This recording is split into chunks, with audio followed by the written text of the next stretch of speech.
አሁን በዓለም ላይ በጣም የተስፋፋ ነው ያለው። ኮሮና ድጋሚ መጣ ይላል። አዲሱ ቫሪያንት ኮሮና እንግዲህ ድጋሚ ተነስቷል።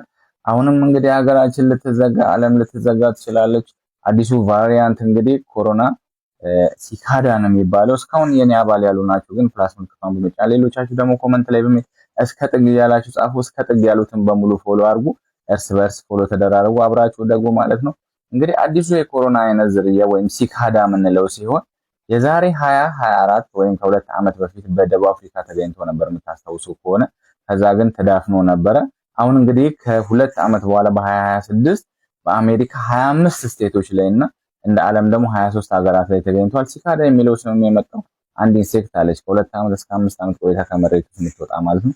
ከሷ የተነሳ ነው። ስለዚህ ይሄን እንግዲህ ለማግኘት ቫክሲን እየተሞከረ ነው ያለው። አንዳንድ ውጤት ያሳዩ ያሉ ነገሮች አሉ ግን 1% ደርሷል ማለት ነው። አሁን በዓለም ላይ በጣም የተስፋፋ ነው ያለው። ጥንቃቄ ያስፈልጋል ማለት ነው። እየተከታተልን ደግሞ ምን ላይ እንደደረሰ እናሳውቃችኋለን። አዲሱ ኮሮና ግን መጨረሻው ምን ይሆን የሚለው አስፈሪ ነው። አብረን እስከ ጥግ ኤቢ ሄልዝ